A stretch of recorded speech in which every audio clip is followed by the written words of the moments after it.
بسم الله الرحمن الرحيم. Assalamu alaikum. Good afternoon, Your Excellencies, all our distinguished guests, ladies and gentlemen. On behalf of the Korean Embassy, I would like to welcome all our esteemed guests, moderators, and panelists to the second Korea-Oman Green Hydrogen Strategic Forum 2020.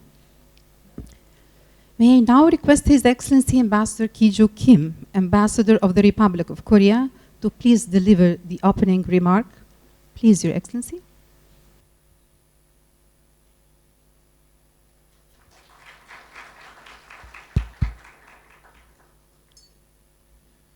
Your Excellency Abdul Salam Al-Mushirdi,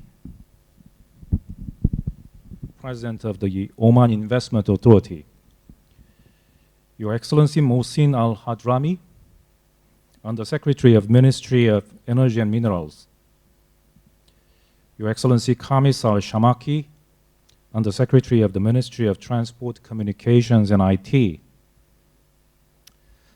Dr. Chang-geun Lee, President of Korea Institute of Energy Research, Excellencies, distinguished guests, and ladies and gentlemen, Assalamu alaikum.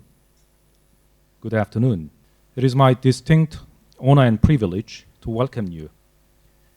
My special thanks go to the partner institutions, including the Korea Institute of Energy Research, KOTRA, the Ministry of Energy and Minerals, Ministry of Transport, Communications and IT, Foreign Ministry, Hydrom, Highfly, Oman Chamber of Commerce and Industry, and Sultan Qaboos University for their generous support. I also extend my deep appreciation to the Korean and Omani companies who are private sector drivers and enablers of hydrogen economy. Please allow me to draw your attention to the significance of today's forum, highlighting three key considerations. Number one, accelerating worldwide momentum in the development of hydrogen economy. Number two, Korea's contribution to the fulfillment of the vision. And number three, the potential of Korea-Oman partnership. First, the development of the hydrogen economy is gaining renewed global momentum. It is perceived as a strategic opportunity to address energy trilemma, namely environmental sustainability, energy equity, and energy security. The worsening climate crisis and the increasing demand for carbon-free energy sources necessitate an early transition to low-emission hydrogen, especially green hydrogen. Since last year, when we had the Green Hydrogen Summit Oman 2022 and the Korea-Oman Green Hydrogen Strategic Forum 2022, substantial progress and the delivery of initiatives have accumulated. In its Global Hydrogen Review 2023, the International Energy Agency, IEA, forecasts a massive increase in low-emission hydrogen projects. According to the projection, 27 megatons of hydrogen will be produced through electrolysis and low-emission electricity by 2030. The IEA makes a set of recommendations, including implementation of support schemes for low-emission hydrogen production and use, as well as stimulation of demand creation, among other strategies. Furthermore, COP28 emphasized the potential of low-carbon hydrogen in unlocking climate and socio-economic benefits. One of the flagship initiatives is the Declaration of Intent on the mutual recognition of certification schemes for low-carbon hydrogen. It is encouraging that 39 countries, including Oman and Korea, participate in this initiative. Second, Korea is determined to contribute to the development of the hydrogen economy and the green hydrogen industry. Korea is committed to the goal of achieving carbon neutrality by 2050. As such, Korea attaches a high priority to building its hydrogen sector. The Korean government is pursuing a comprehensive plan to establish a fully integrated hydrogen ecosystem by adopting the 3-up strategy in 2022, namely scaling up, building up, and leveling up. The scaling up strategy intends to promote a clean hydrogen ecosystem by establishing a supply chain and creating stable demand for hydrogen. According to this plan, clean hydrogen power generation will account for 7.15% of national output by 2036. The second pillar of building up aims to establish a distribution network and to utilize clean hydrogen.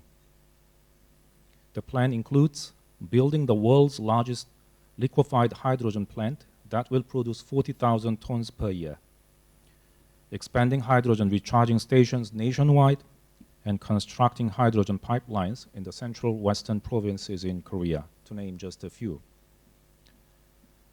Third, leveling up seeks to advance technological innovation in core areas such as electrolysis, liquefied hydrogen carrier vessels, recharging stations, fuel cell mobility, and power generation, as well as hydrogen turbines. Last but not least, the partnership between Korea and Oman in the green hydrogen sector offers substantial and mutual gains, leveraging each other's strength and capacities.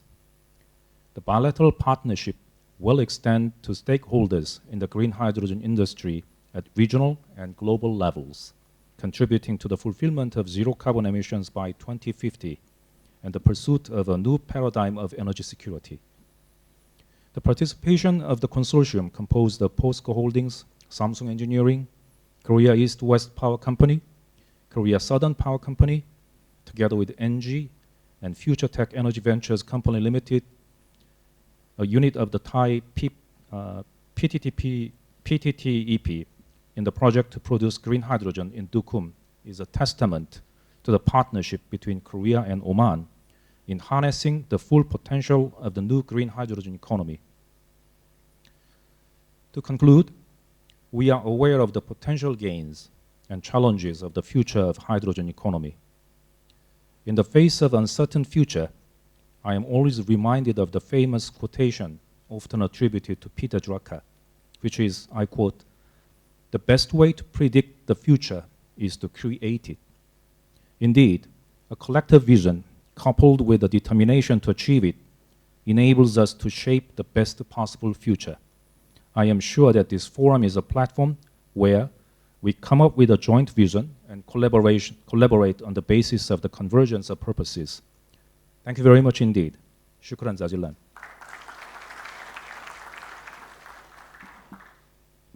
Thank you very much, Your Excellency. And now we'll start the first session, Development of Green Hydrogen Supply Chain and Ecosystem. May I request His Excellency Ambassador Ki-jo Kim to please start the first session. Please, Your Excellency. Good afternoon, and thank you very much indeed. If I may I invite other speakers on the first panel discussion. Yes, I thank you very much for the speakers for their participation. And the first session is intended to shed light on the groundwork issues involved in creating a viable green hydrogen supply chain and ecosystem, which is a sine qua non in developing this emerging industry and business. And sharing perspectives and the best practices of Korea and Oman on these key issues would allow us to further replicate the mutual achievement in this field. We will have 4 presentations, and after which we will have a Q&A session. And the first speaker in my list is Dr. Chang-geun Lee. president of the Korea Institute of Energy Research, which is KIER. KIER is Korea's only government-funded energy research institution and has taken the lead in research to address energy and carbon neutrality issues. Dr. Yi has been with the KIER since 1985 and has led the work of the institute in developing renewable energy and climate change strategies. And if I may, Dr. Yi, you have the floor, sir. Thank you. I appreciate for your invitation to present today's topic to His Excellency Kim Gi-ju, Ambassador of Embassy of the Republic of Korea to the Sultanate of Oman. It's a great honor to present my topic.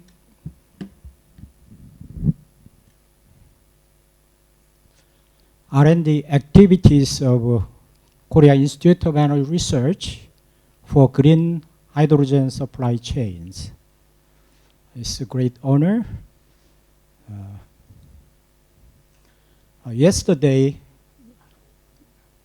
I arrived in the airport of Oman. When I arrived at the hotel, I look around these areas. You have great areas, and also I think you have a great green sunlight to make renewable energy from the nature. So recently we facing abnormal surface temperature disturbance. So the needs for the carbon neutrality is more important than previous time. So to tackle this kind of climate change, we need renewable energy, hydrogen, or CO2 capture from the industrial emissions. So hydrogen is one of great options to tackle climate change by technologies. These figures shows global hydrogen productions estimations by Wood Mackenzie. Wood Mackenzie predicted that hydrogen production rate is 300 million tons per year at 2050. You can see most of hydrogen from the blue or green hydrogen. Green hydrogen from the green electricity, blue hydrogen from the natural gas or oils with CCS technologies. So gray and brown hydrogen will be replaced by green hydrogen and blue hydrogens. Hydrogen is really carbon-free fuels, so which fossil fuels can be replaced by blue hydrogen or green hydrogen. And also hydrogen can be a future energy carriers, and also it can be a energy trade materials. So if you make hydrogen in Oman areas, you can export to other countries, and also you can sell those hydrogen to all over the world. So I think Omani government has bright visions. You anticipate for the future. So I heard, so Omani government so will make hydrogen as a future new growth engines for next generation. So I think that's a smart choice. This figure shows renewable energy potentials. So the renewable energy can be obtained in dark colored areas such as Australia, India, and Africa, Middle East, and Southern America. So that black color means a lot of energy you can make from the nature's sunlight or wind. So here is the Middle East. Oman located in Middle East.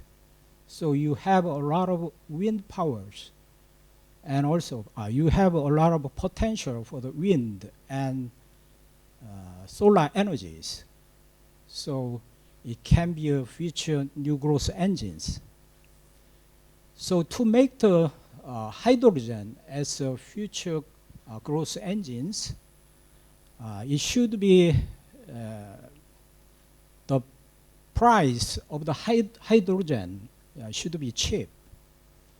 So if you use cheapest renewable electricity, you can make cheapest hydrogen from green electricity. So if you use these potentials, then you can make international hydrogen supply chain in Oman. It's a kind of a concept. Korea has engineering experience, and also we have good technologies. You can build hydrogen production units in Sultanate of Oman. Then you can sell those hydrogen to Korea or Japan, other countries which they need. And also, when that vessel return back to Oman, you can load carbon dioxide to store in EOR site or hydrogen, methane reservoirs. Because Korea has difficulties to store carbon dioxide because Korea area is not good for the CO2 storage site. So you can rent your areas to store carbon dioxide also. So it can be a great business as well as hydrogen business.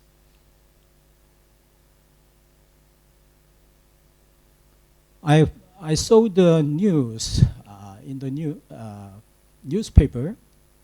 POSCO led consortium to sign $6.7 billion green hydrogen project with Oman. POSCO is making iron steels. It's the #1 company in the world. However, they are facing difficulties.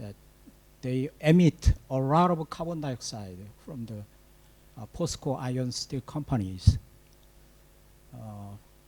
POSCO made the plans. They will switch a current iron steel company to the hydrogen using, which is Hyrex systems, which need a lot of hydrogen. So they predict 5 million tons of hydrogen they will need in 2050. So that's the reason POSCO is planning to import hydrogen from other countries. So I think that's the reason POSCO consortium signed a green hydrogen project with Oman. And also Korea made hydrogen production economic roadmaps. So currently, Korea produce hydrogen is 0.1 million tons in 2021. And also, according to the roadmap, Korea will need hydrogen about 5.9 million tons in 2050. So those numbers can be changed, but hydrogen production rate will be increased drastically.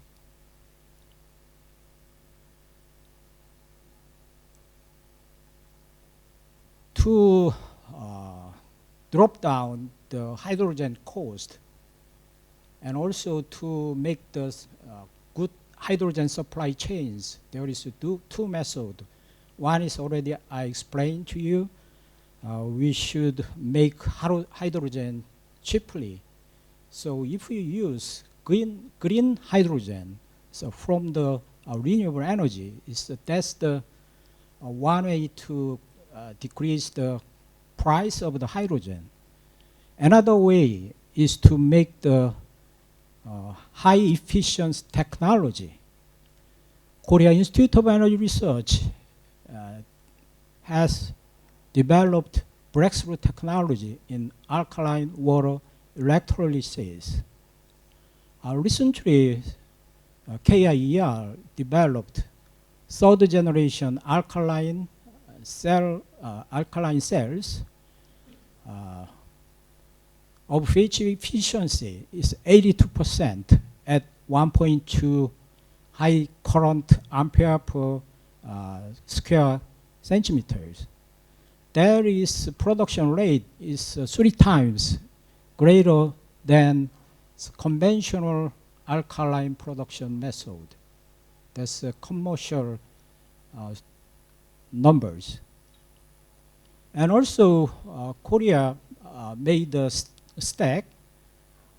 In this case, current density is a little bit lower. It's 0.6 ampere per square centimeters, but we got the high stack efficiency, 83.5%.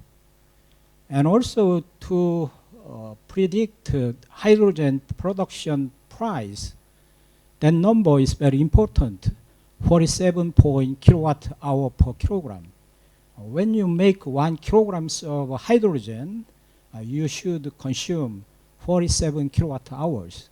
So you can calculate, if you know the price of the electricity, then you can calculate production price of the hydrogen. And another important thing is to make the hydrogen from electricity is normally solar energy has intermittency problems. It just make the electricity daytimes, but they cannot make the electricity at nighttime. So there is some load change in the electricity. So this alkaline water electrolysis should adapt to that kind of operating ranges.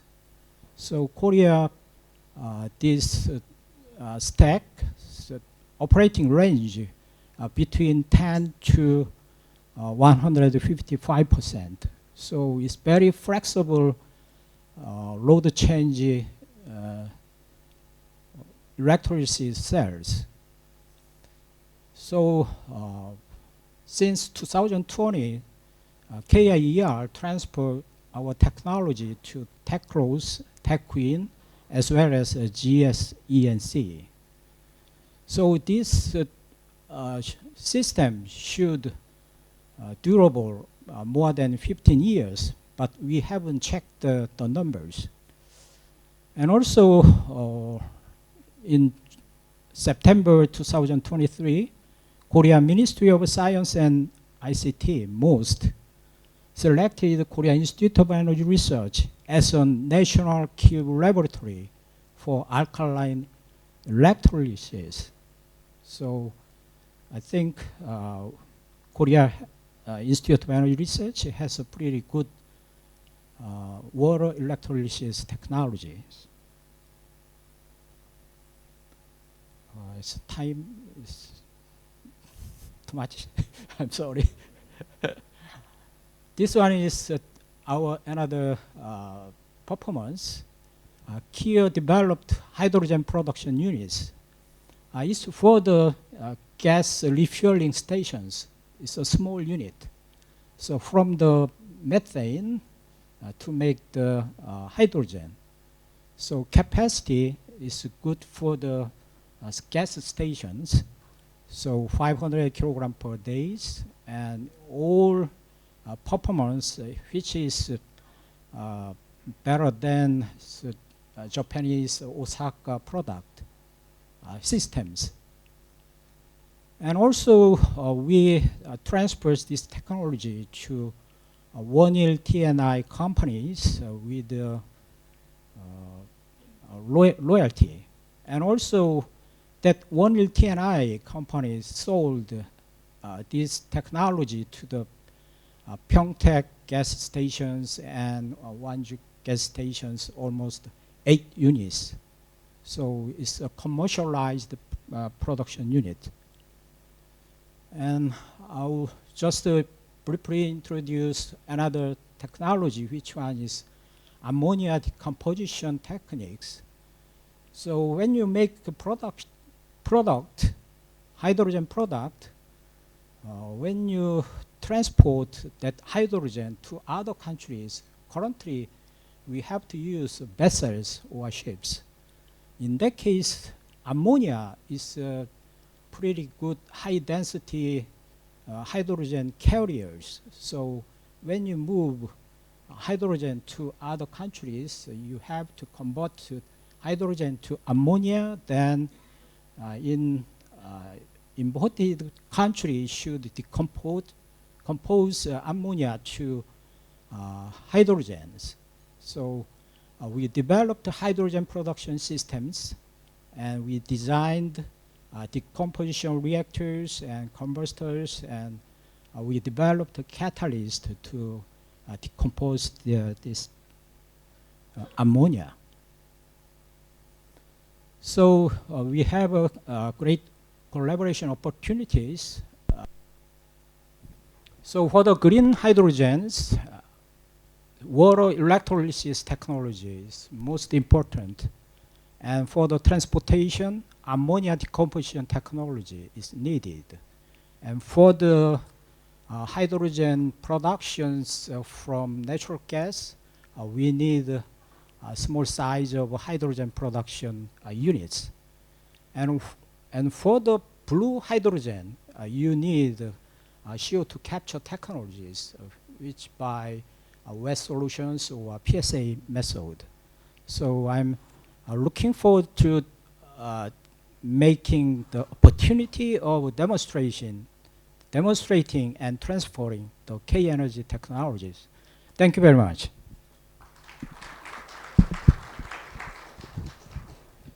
Thank you very much indeed, Dr. Yi, for the comprehensive and very informative overview of the status of research and development activities, the improvement in efficiency, technology transfer, and the 3 cases that the KIER is undertaking is quite impressive, and I look forward to interactive exchange of perspectives in the following Q&A session. The next speaker in my list is Dr. Abdullah Al-Abri, Energy and Investment Consultant of the International Energy Agency, IEA. And Dr. Abdullah has extensive experiences of policymaking and coordination in energy sector, and is overseeing energy transition issues at the IEA. Please welcome Dr. Abdullah, and Dr. Abdullah, you have the floor, sir. Thank you, Your Excellency, and Your Excellencies, executives, ladies and gentlemen. It's an honor to be here today, and I want to thank the organizers for giving me such an opportunity to really share some of the perspectives of how does the International Energy Agency sees the efforts that are taking place in Oman. So again, thank you for the opportunity to really share some of the perspectives that the IEA sees are taking place here in Oman. We pay a lot of attention to the developments here for a lot of reasons, but obviously Oman has been developing expertise on the energy sector, be it on the oil, gas, but also on the associated infrastructure that it enables us or enables the country to really drive forward in an in a very competitive but also accelerated manner. So here in today, I want to share some of the analysis that we've done with the Sultanate of Oman. We've launched this study in June this year, but also just before the COP, we launched another study that really talks about the repurposability of the assets, of the investments, of the supply chains that are really existing in the country, so it serves the agenda for the wider transition agenda in the country. In this particular study, we've looked into, in terms of energy volumes, how much Oman is already exporting. And the closest brother to the green hydrogen is the LNG. So we've explored how much Oman is already exporting in 2021 in terms of LNG in energy volumes, petajoules. And you could see here to the right, the targets that were announced by the country. So in 2030, around 1.25 million tons of green hydrogen, and that should be ramping up all the way to 8.5 in 2050. And you could see in terms of volumes, then this green hydrogen will really surpass that of LNG that was exported in 2021. So it's really a massive opportunity that Oman bears, and that could be opening a big corridor of partnerships with countries like South Korea.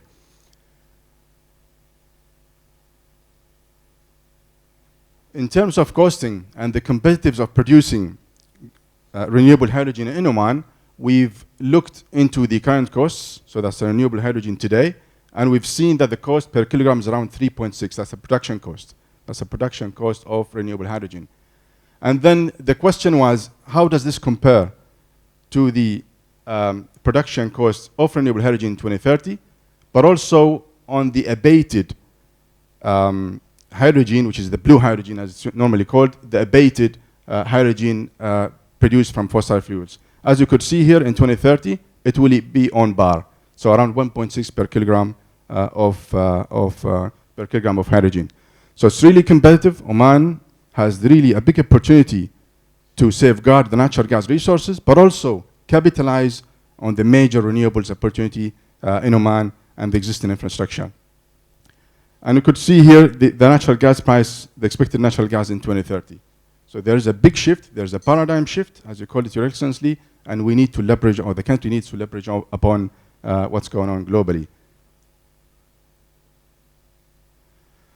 In terms of the export medium, the next question was, how could Oman develop this competitive renewable energy, and in the form of hydrogen, and then in what form can it be exported? We've seen that the ammonia is the biggest exporting medium that is currently known, and Oman is already in this business for some time. So we've tracked the ammonia prices from 2010 all the way to 2020, and you could see the dashed lines in the background. That's the oscillating, and that's the changing ammonia prices globally in that decade, so between 2020 or 2010 and 2020. So we've seen for the current production of ammonia from green hydrogen, then Oman stands really competitive. You could see the bar in the middle, and it accounts for the hydrogen production, the ammonia conversion, and of course the transport. So we've looked into the full value chain of how, whether it would be competitive for Oman to produce ammonia and export it to the global market. You could see it's really competitive.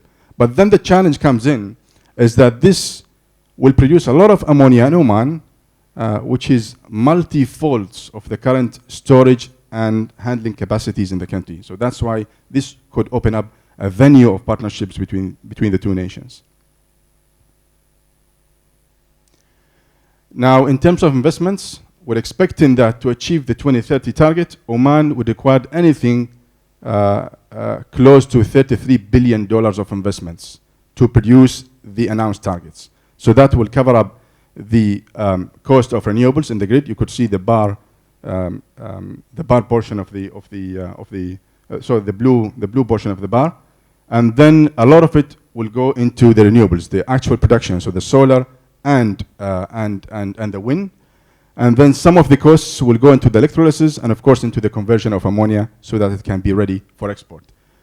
Now what this means is that it's a fully technological shift in terms of Oman. It doesn't rely so much on fossil fuels, but it's a fully technological and orchestration shift. So that's why there could be a lot of partnership between the two nations, whether it's in investments or in the supply of technologies or in the development of the associated infrastructure.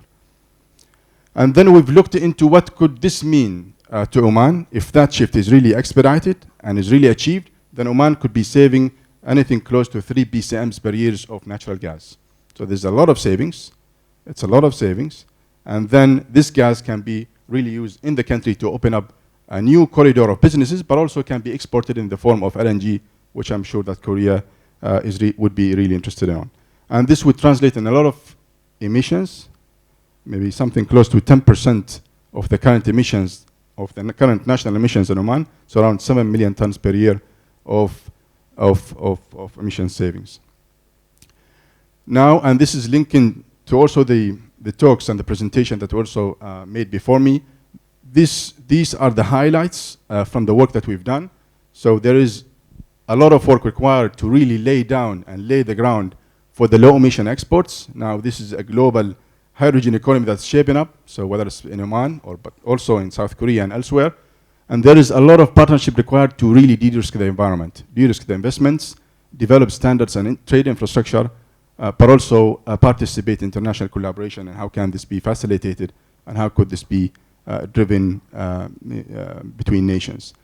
There is also a requirement for Oman, and this is one of the recommendations of this work, to develop domestic markets for hydrogen. Oman is currently the 3rd largest producer of grey hydrogen in the region.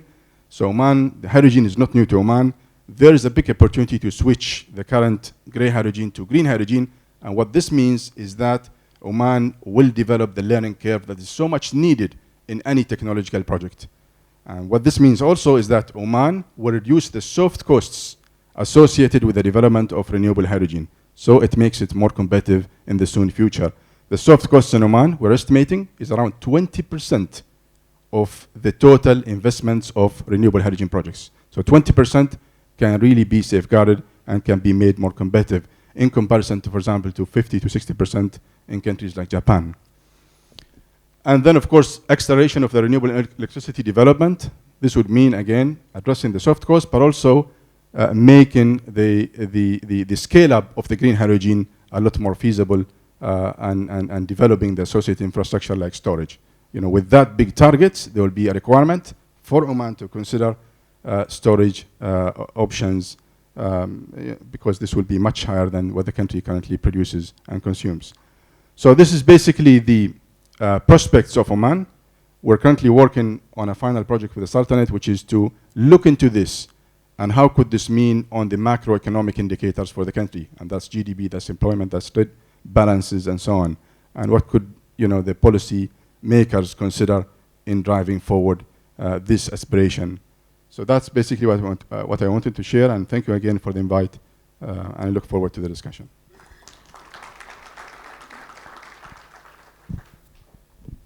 Thank you very much indeed, Dr. Abdullah, for your wonderful presentation. And I think it's a comprehensive bird's-eye view of Oman's evolving hydrogen landscape in terms of technological shift. And I was also attracted by the 3 sets of recommendation, which provide us with a good food for thought for further deliberations. Next speaker in my list is Dr. Firas Al-Abdouani, Director General of Renewable Energy and Hydrogen of the Ministry of Energy and Minerals. Dr. Firas has had a distinguished career in energy sector and is now shepherding Oman's green hydrogen path in his capacity. You have the floor, Dr. Firas. Thank you, Your Excellency. Distinguished guests, Your Excellencies. What I'd like to do today is to take a step back. We've heard the green hydrogen overview from our colleagues from KIR from a research perspective. We looked at the global view and as well as the Oman-centric view from IEA and how it can be done. What I would like to do today is actually to dive into the overview of Oman's initiatives across the renewable energy and hydrogen to give a holistic view. I can see that the font has changed. This is not our official MEM font, but just to let you know. And then we leave the space for our colleagues from Hydrom to discuss the specific hydrogen-related elements. When we come to the story of decarbonization, one of the ways that we can look at it is basically the decoupling of the wealth of nations and the emissions. There's a direct correlation between the GDP per capita as well as the emissions per capita. And this coupling is what really is causing the issues we have today with the emissions and the tensions we have in forums such as the COP28. It's absolutely imperative for all nations to find a way to continue the economic growth while decoupling away the emissions associated with them.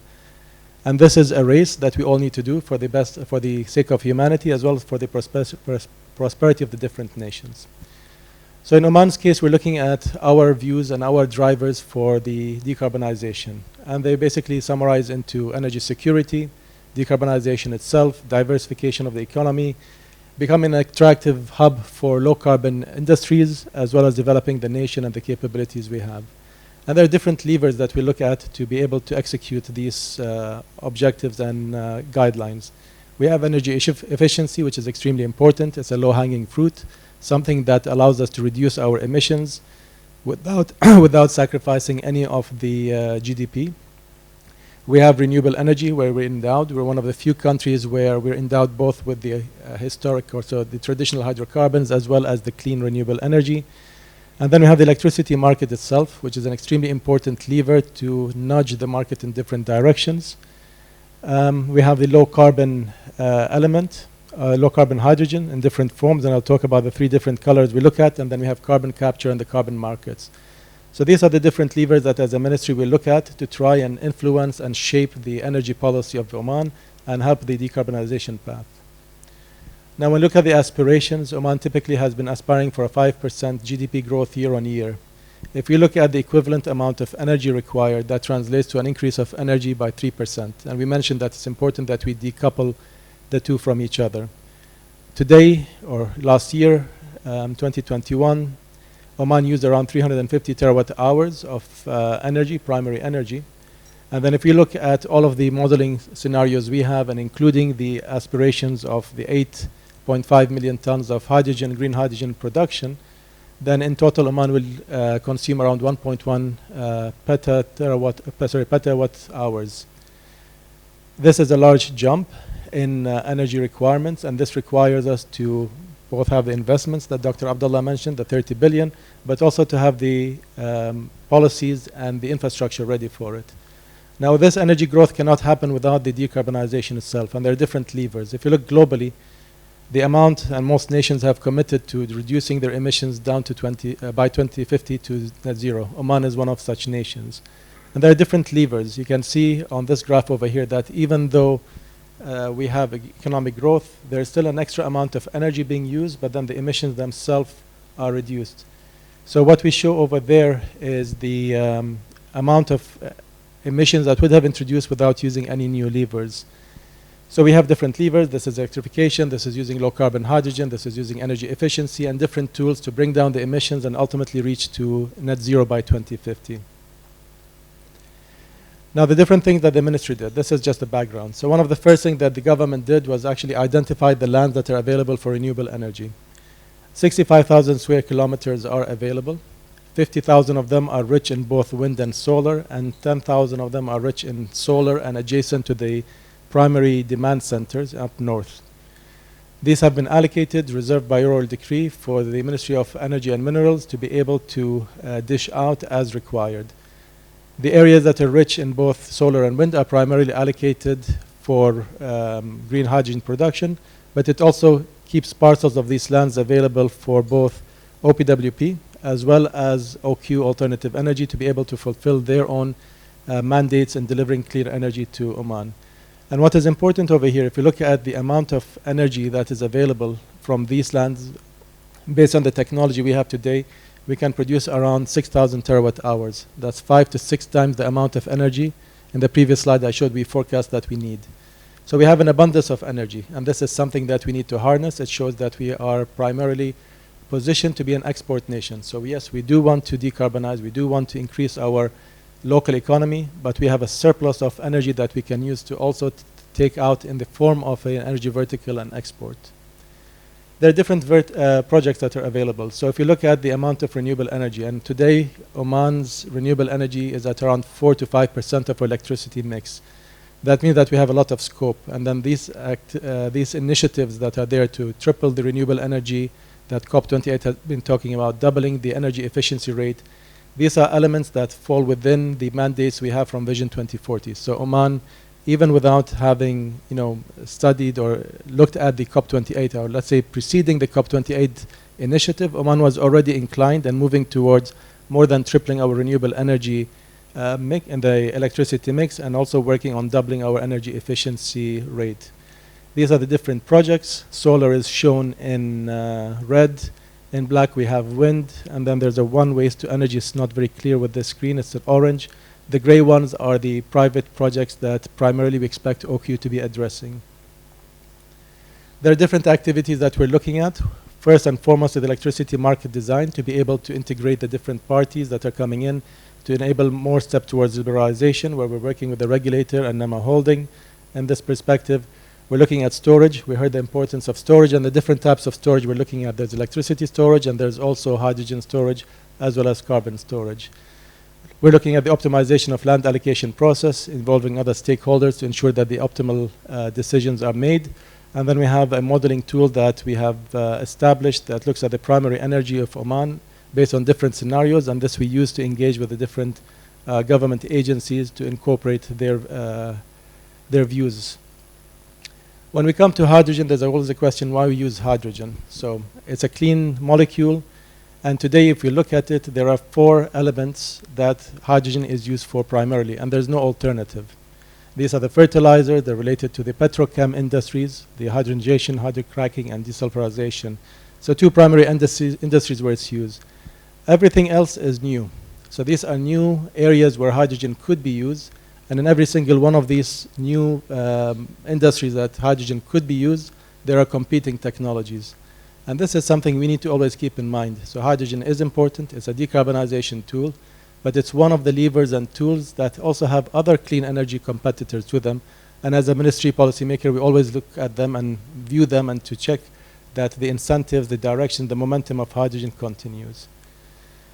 And to ensure that we have a position in hydrogen, we have signed different agreements. So we have signed with Belgium a pact for the certification to ensure that the hydrogen we generate over here in Oman is compatible with the EU requirements. We have some pilot projects that we're running over here with Shell, with OQ Alternative Energy. A member of Oman's team, Dr. Sausan Riyami, was selected to be part of the Certify Steering Committee, a body in Europe, to actually certify different standards for hydrogen. And then we're working with connecting the industry and academia with each other. And most importantly, last week, Oman signed the Declaration of Intent for the mutual recognition of certification schemes. 13 nations sat, primarily the key importers and the key developers or exporters of hydrogen. This is basically for us to look at the different schemes and to sit on a table and move towards a common global standard for what renewable hydrogen and what low carbon hydrogen is. Quickly moving on, blue hydrogen is the second color that we look at. So blue hydrogen comes from gray hydrogen and then abating, capturing the carbon and storing it. We have created a framework for CCUS, and we have 3 different trailblazers that are working over there. So we have 2 trailblazers for enhanced oil recovery using carbon captured, and we have one where we're analyzing the blue hydrogen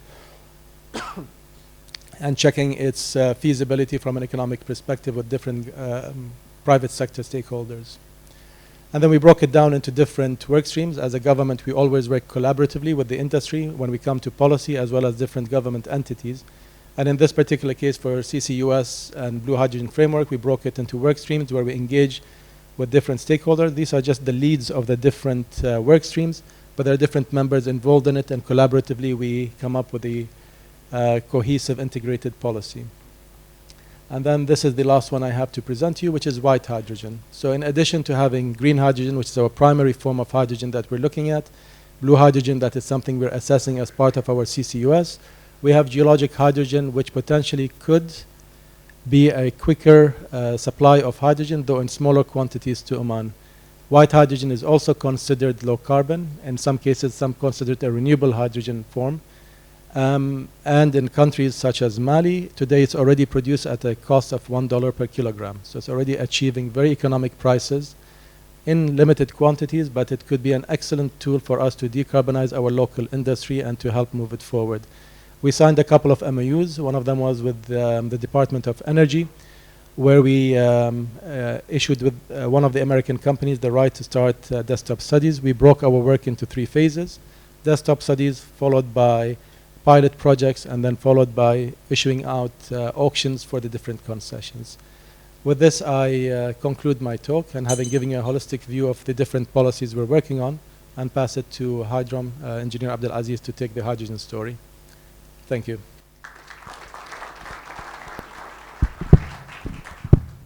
Thank you very much indeed, Dr. Firas, for the holistic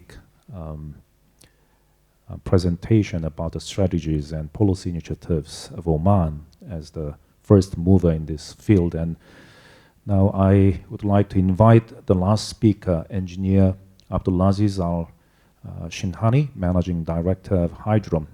Hydrom is the orchestrator and master planner of Oman's green hydrogen sector in guiding the process of the development of green hydrogen projects. And Engineer Abdulaziz has rich experiences in various institutions in the energy sector. Yes, Engineer Abdulaziz, you have the floor, sir. Thank you, Your Excellency, distinguished guests, Your Excellencies, ladies and gentlemen. I think you can imagine how difficult it is to come and present after 3 PhD holders. But I'll try to make it more of an engineering talk. If you recall, we had a similar gathering last year. And at that time, we have nothing to share except our aspirations, our tools. So we announced that Hydrom is created, and we announced our targets. Your Excellency, you made it very clear, those who want to predict the future, they have to create it. That's the easy way of doing it. And Oman, I think, is trying to be among those who are creating the future. I'm not trying to make any big statements in here, but this is maybe trying to lay the ground of what we have done so far. So Oman depends on oil and gas largely. Its GDP contribution roughly 33%. Revenue, government revenue comes from oil and gas, 70+%. Made it very clear that the future will be, in addition to oil and gas, is green hydrogen.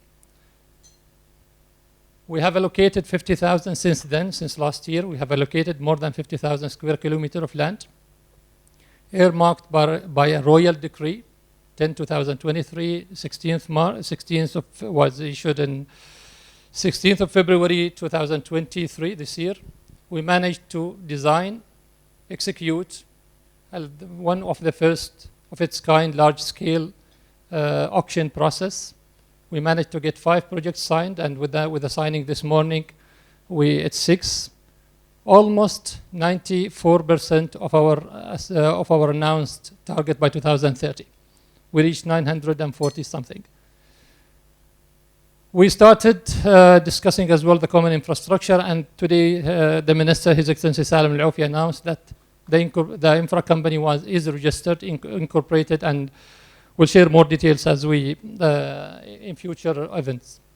Very quick refresh. Oman has made it clear, or has set aspirations of 1 million to 1.5 million ton of production of green hydrogen by 2030, all the way to 3.25 to 3.75 by 2040, and then roughly 8.5 million ton by 2050.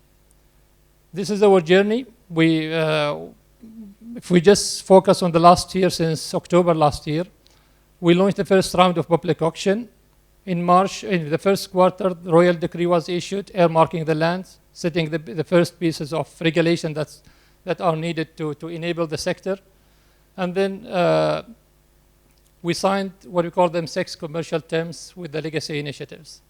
Later, towards the end of Q2, 2023, we managed to sign 5 projects, 2 through the only offered, or the 2 offered public auction opportunities, and 3 legacy initiatives.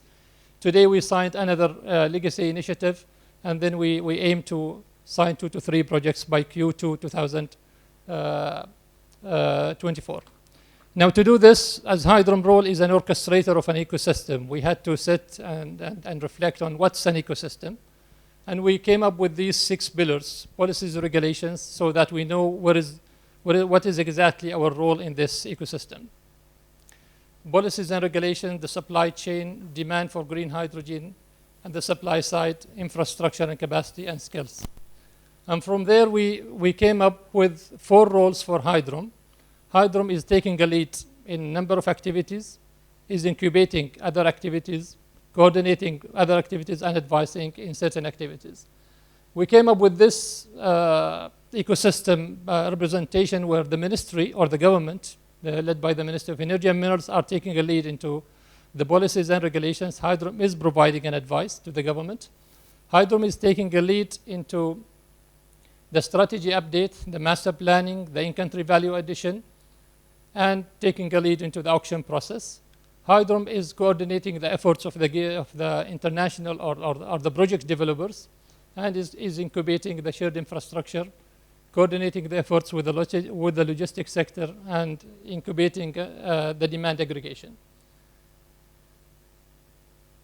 The first round was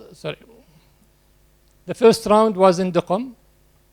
Very quickly, we witnessed the participation of 5 continents, more than 160 international companies registered, out of which more than 20 international companies passed to the RFP stage. We managed to sign 5 projects with 14 logos of international players from South Korea, from France, from Denmark, from Shell, BP, from Belgium. We moved immediately to second phase or second round in Duqm, in Dhofar, when we offered 3 more blocks. As of today, we closed the submission of qualification phase. We witnessed as well participation from 5 continents, roughly 200 international companies registered, more than 40 international companies accessed the RFQ.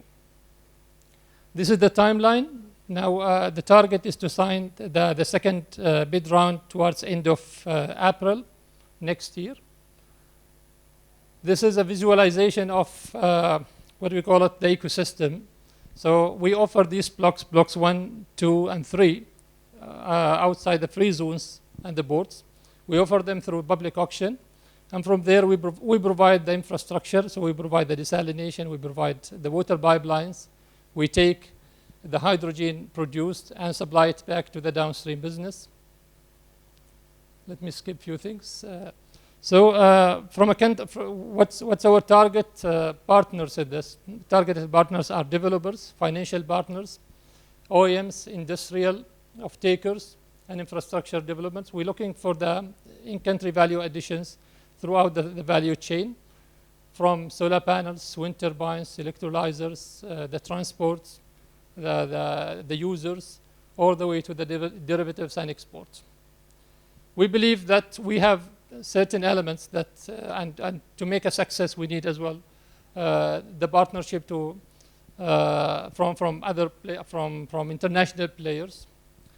So we do have the vast lands. We do have abundant wind and solar resources. We do have access to infrastructure, logistics, structured sector, economically and politically stable country, strategic entry point to the Middle East.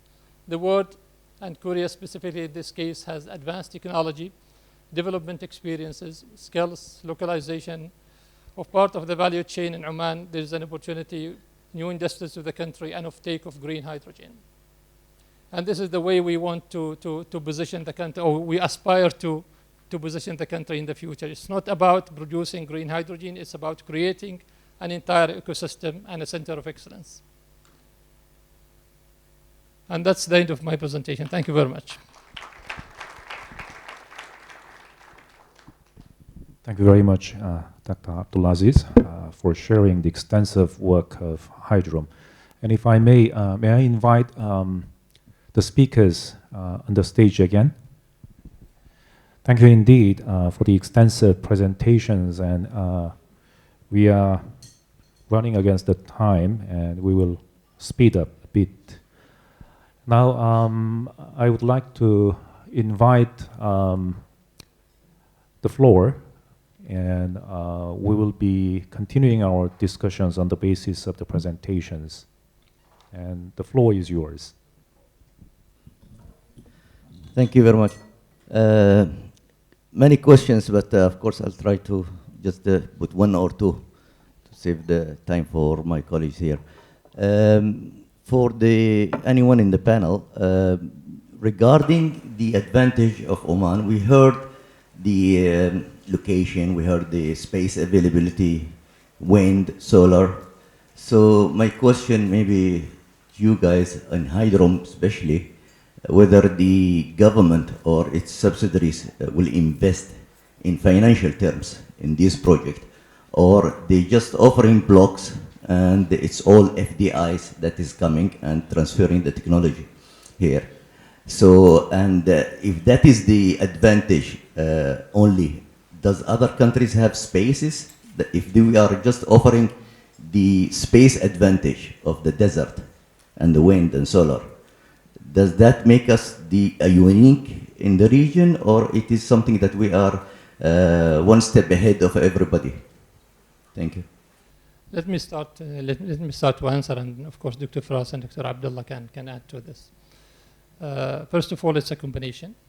It's so for us, it's there are two questions. One is that, are we investing in this, or we are offering only the resources, not the land? We are offering the sun and wind as well, and the access to our sea. The second question is that competitive enough? That's my understanding of the question. So the first element is that the fiscal regime that we offer in Hydrum has an element of a back-in right. A back-in right option is a back-in right, sorry.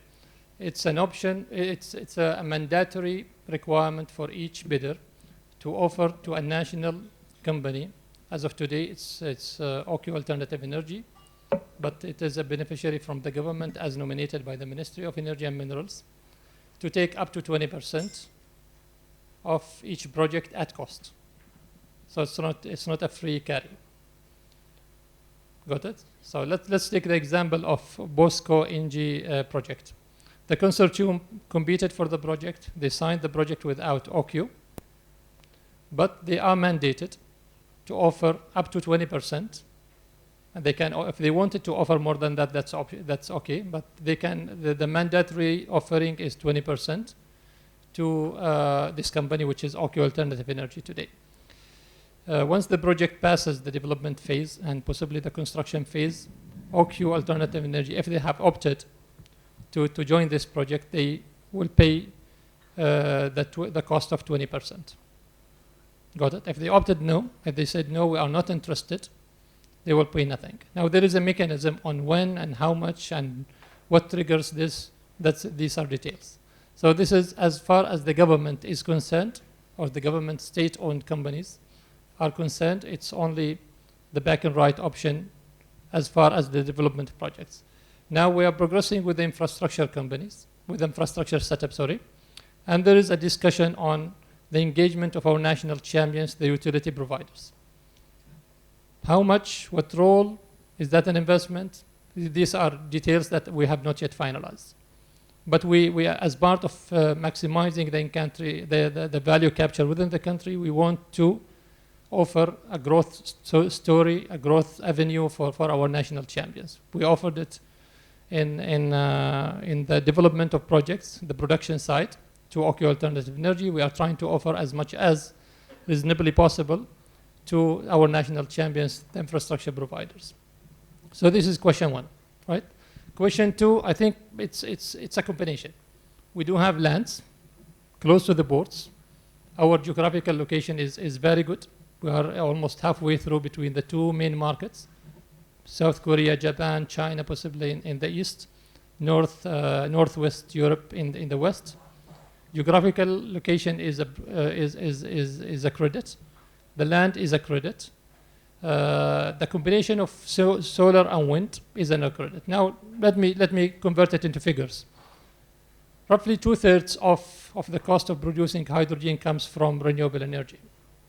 And if you have good potentials of solar and wind, and in a good combination, that have a good impact on the cost of 2/3 of the project. Add to that, the land offered is at discount rates, plus other things. Is that give us a step ahead others? I'm not sure, but as per the IEA report, we are expected to be among the first 10 global producers by 2030.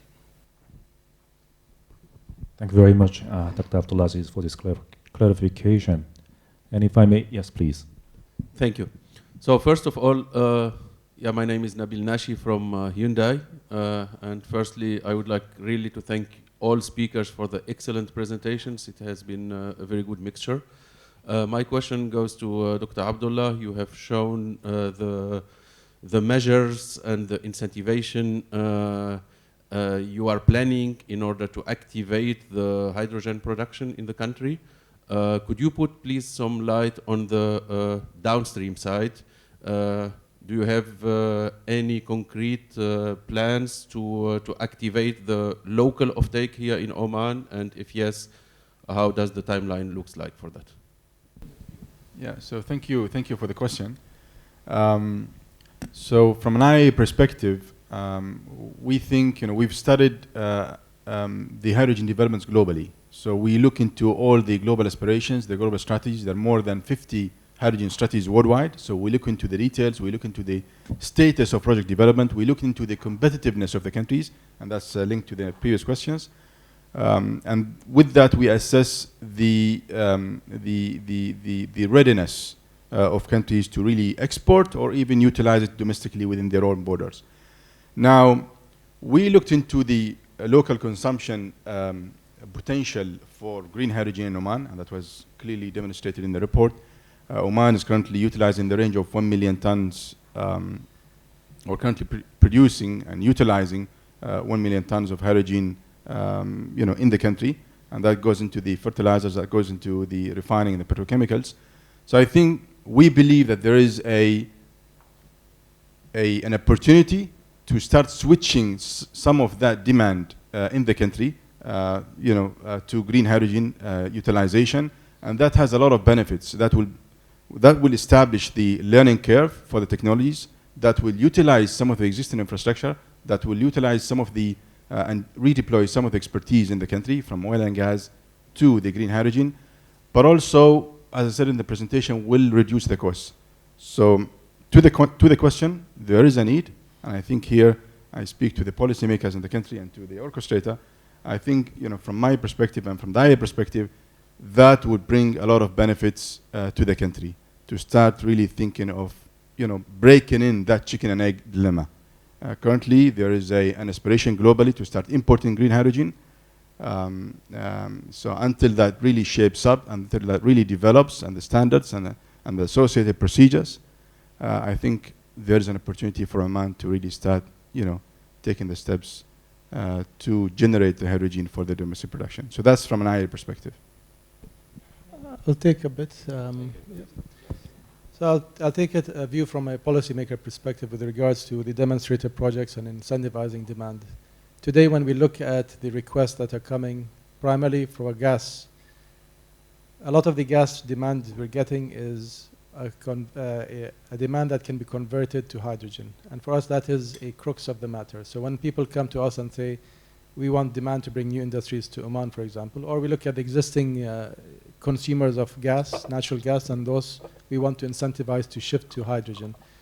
So that's one part of the story. And then we have our hydrogen producers in Oman. So right now, Hydrom, of course, is the orchestrator of green hydrogen, and that's one entity that will have the bulk of supply of hydrogen 2030 onwards.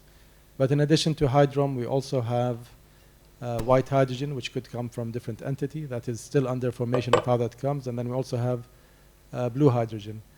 So ultimately, it's a issue of contention between two sources of energy, between gas and between hydrogen. And today, recently, Oman has also launched the integrated gas company, which orchestrates the gas allocation. And it becomes very important that they play a role, because in the end, there are two different products that are cannibalizing each other, natural gas and hydrogen. And they're an entity who can help. So with them being there, and with the entities such as Hydrom and whoever delivers white hydrogen and green hydrogen, blue hydrogen, these different orchestrators of hydrogen could be providing inputs. So the contracts, and Engineer Abdulaziz can share more about them. In the contracts that the developers have signed with Oman, there's always a requirement for them to keep a portion of the hydrogen generated available to a aggregator in Oman to collect. And that aggregator today has not been defined, but one of the views is that it should be the integrated gas company, because by them having the two umbrellas of aggregating gas and aggregating hydrogen, they can help orchestrate effectively the shift. And then it becomes who's ready to run the demonstrator projects. Today we believe Hydrom is established. They're more mature than IGC, and they can play that role.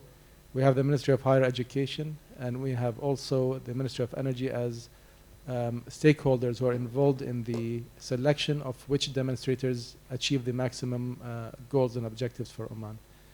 So these also will run, but I just wanted to share the holistic policy perspective of how we see and view the hydrogen demonstrators and demand creation. Maybe quick addition to this. There was a slide in Dr. Farah's presentation that one of the drivers why we need to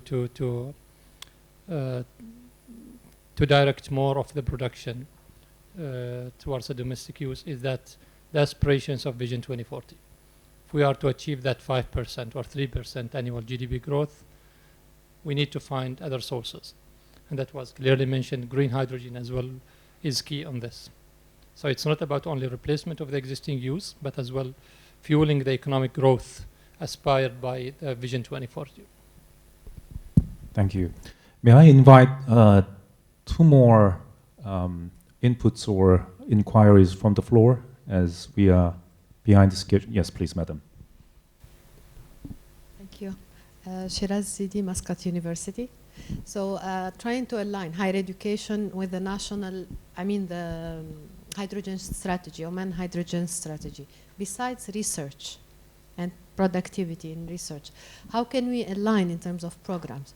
Is the Omani market ready for having graduates, bachelor degree, advanced diploma related to green hydrogen? Would you recommend offering such program currently? Knowing that the diploma would have it, like the student would have the degree within 2 years. So is the market ready by then? Also, if you don't recommend for undergraduate, would you recommend it as a pathway or specialization for postgraduate programs? This is us, higher education, trying to align with the strategy, hydrogen strategy. Thank you. Just quickly reflect on a personal experience, and then I'll pass it to Dr. Faraz, who is from a policy perspective. They have done some work on this. I remember I was in the university back into 1999, 2000. I was about to choose petrochemicals, because at that time that was the trend. A lot of investments expected in Sohar on petrochemicals, and I got the wrong advice that this is don't bid for the future, focus on mechanical engineer or electrical engineer or petroleum engineer. That was to some extent wrong advice, but those people who opted to go for petrochemicals at that time, they managed to find maybe better opportunities at that time. But why I'm referring to this personal experience, when it comes to hydrogen, what is it about? Renewable energy, 2/3, is already existing. We do have electrical engineers, renewable energy engineers. We do have petrochemicals on the what they call it on the upstream, downstream, on the downstream part. What is missing? What is missing is a more of a curriculum or a program that brings all of these together, assuming that we'll need someone to look after everything, which is normally about process operations. So that's certain things that need to be maybe added.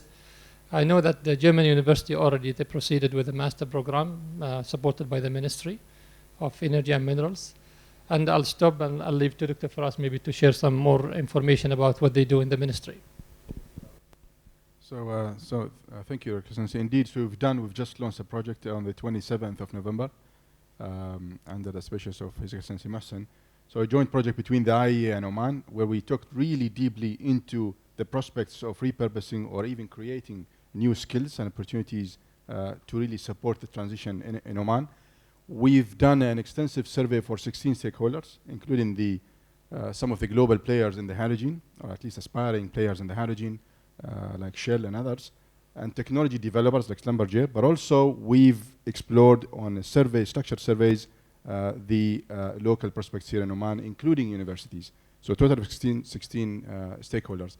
We've mapped out all the skills that are available and the potentially can be created across the value chain, and we've seen some of the skills can really be relatively easily redeployed, like the geoscience, for example, for the CCUS, but also chemical engineering, data and data management.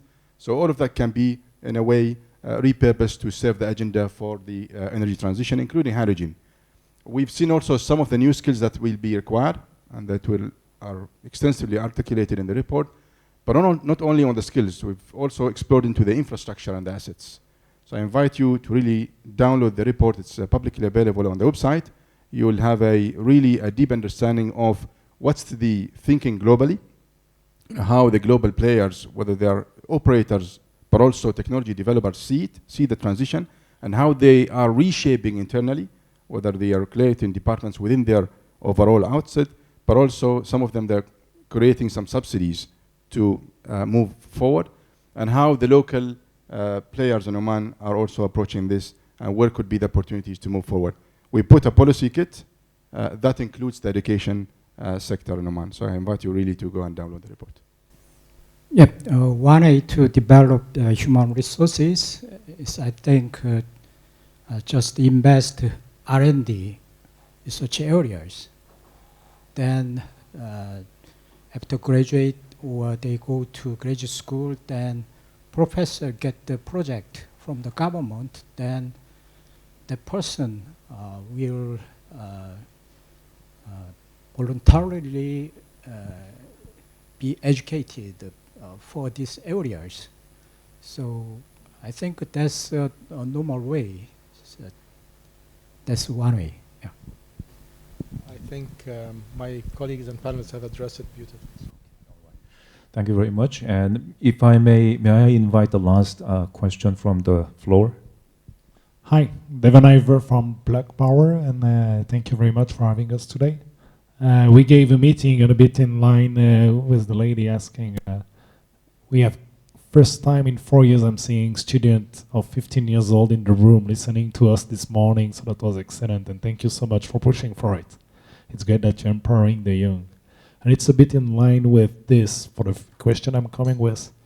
I hear ICV since 2 to 3 years here in Oman, but I have difficulty to explain to the people building project. We are seeing POSCO, for example, here from Korea, or many others. You mentioned NG earlier.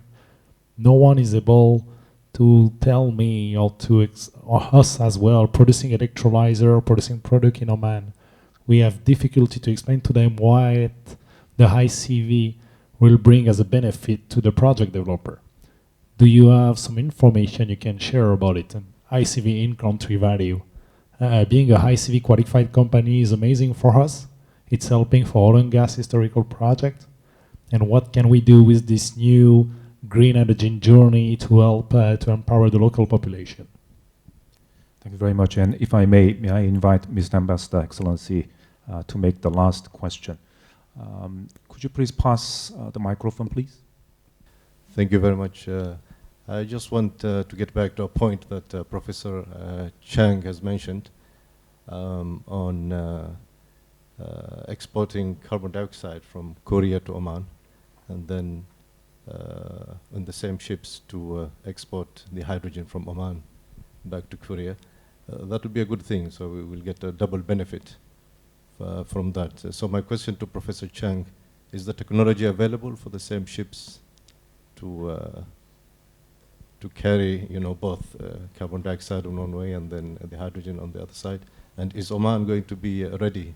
This is to our Omani colleagues to do the carbon capture on these big amounts of exchange. Thank you very much. May I combine the two questions so that the panelists can react? Yes, Dr. A, please. Yep.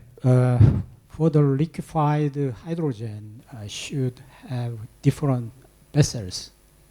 However, if you use ammonia, that's I think we can use the same vessels to transport CO2 or hydrogen.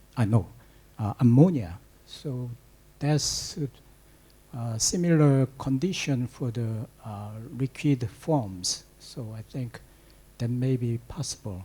So currently, Korea ship construction companies making hydrogen, ammonia ships. But they will consider those ships to move to deliver carbon dioxide also. So I don't know exactly about the ships, but the physical condition of the hydrogen, ammonia, and carbon dioxide can be possible. Thank you. And Your Excellency, I'll add to the answer. From our perspective, we also view carbon, particularly, actually, only if it comes in a way that is sellable. So there are two forms of carbon dioxide. And again, there might be colors coming up for carbon. But for now, there's carbon that is compliant with end markets from a compliance perspective. So if you take the European ETS, and they have already announced that up to 2039, they have that if the carbon captured falls within the ETS system, then this carbon can be used to create low carbon products. But if this carbon comes from an unregulated market, then it's actually considered as a waste stream, at least from a Europe perspective, and CBAM, the carbon border adjustment mechanism applies and it will be taxed. So from our perspective, there are two colors of carbon. The one that is, in a way, green carbon and one that is a non-green carbon. And when we import these carbons, it's important for us to distinguish between these two. Because if we take what is the non-compliant carbon, then the only benefit for it is for us to store it. And then we need to check with our oil and gas operators what are the capacities we have and what is the monetization perspective. But if we take carbon that is actually considered in a way green or biogenic, then we can take that and blend it with our hydrogen and make e-fuels, e-methane, other products that become value added. And that, from a policy perspective, is extremely important for us. So carbon markets, and we have our colleagues from Oman Sustainability Center here who are also going to, at some point, create the carbon markets for Oman, is important. Because if you look at our natural biogenic sources of carbon, we don't have that much. We don't have sugar canes or weeds that we can take and convert into carbon. So then relying on these forms of carbon becomes an important element to expand the horizons of localization of industry. And then I'll just blend into the first question about ICV and then pass it to Engineer Abdulaziz and Dr. Abdullah. ICV is extremely important. We view the export of hydrogen as something that is beneficial, but the greatest multiplier for GDP and employment is without doubt if you have localization of industry. And this is either across the supply chain or forward connected industries. And as a nation, we aspire to do both. It's a blend between optimizing what we can harness locally over here, between what we can also offer to the world as a raw energy carrier that they use themselves. So it's a blend between the two. And it is really up to us to see how we can move that to a point where we maximize the local demand of employment and GDP growth. So this is extremely important. It's a file, as you saw in Hydrom's slide. It's a file that Hydrom now is going to be orchestrating. I think the word you used was leading, Engineer Abdulaziz. So they'll be leading the ICV element when it comes over there, and that makes a lot of sense. They're in touch with all of the developers. They know what are the demands. They have visibility also of what are the different elements, the common components that are coming. Are they using alkaline electrolyzers, solid oxides, or are they using PEM? And then they can use that to harness and create an aggregated demand that will incentivize the localization of manufacturing over here. when it comes to the external or the forward-connected industries, steel and other industries, that is also something that systematically we need to work as a nation to ensure that we attract the most competent and capable developers to produce those industries here. And I'll pass it to Abu Omar to take it forward. Just to add on to what Dr. Faras mentioned, I think let's have a clear definition very quickly on what's an ICV. So today we signed an MOU with Asyat. Hydrogen projects are creating an ICV potential for Asyat. All of these upgrades to handle all of these materials flows is an ICV opportunity. So it's not necessarily the normal traditional way of seeing the value addition. So we whatever as well is given to OCU as OCU Alternative Energy, as a national champion, as a beneficiary, as a partner to the investors, as well triggers value addition opportunities within the system. And this is why the way we see it. So Dr. Faras mentioned investments in the, what we call it, development, domestic industry developments in the value chain, in the supply chain, the downstream business, but as well when it comes to people, training, skills, R&D centers, local sourcing, grooming, operation and maintenance company. But then maybe let's be a bit transparent that we have signed, yes, 5 projects, or today 6 projects. It's very difficult for developers today to commit themselves to put an investment and start putting an investment at a time they have not yet finalized or made an FID. That's to the developers. They have already written commitments in their contracts, and we know this is our role, how to orchestrate and make sure that these commitments are delivered once they achieve a final investment decision. But we do have the other example of Siemens Energy that we signed with them today. They wanted to be a first mover. They wanted to take some risk because it might be too late for those who are eyeing these opportunities to wait until everybody is eyeing the same opportunity. So it's as well more of similar to developers.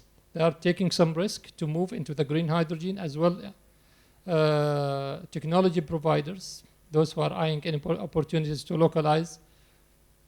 It's up to them whether they wait until everybody is competing for the same opportunity, or they want to position themselves ahead and create that future.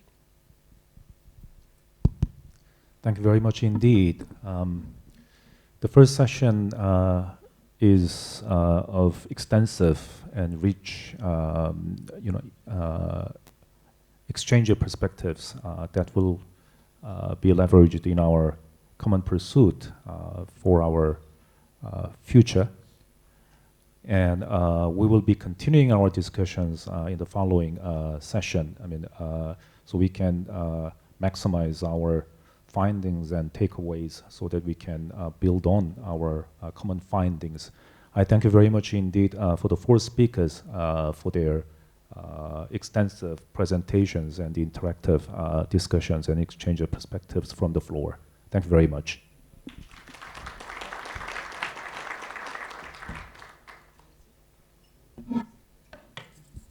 Thank you very much, Your Excellency, and all our esteemed speakers. We will have to come to an end of the first session, and we will take 15 minutes break. So may I request all to be back in the ballroom after 15 minutes to start the second session. Thank you.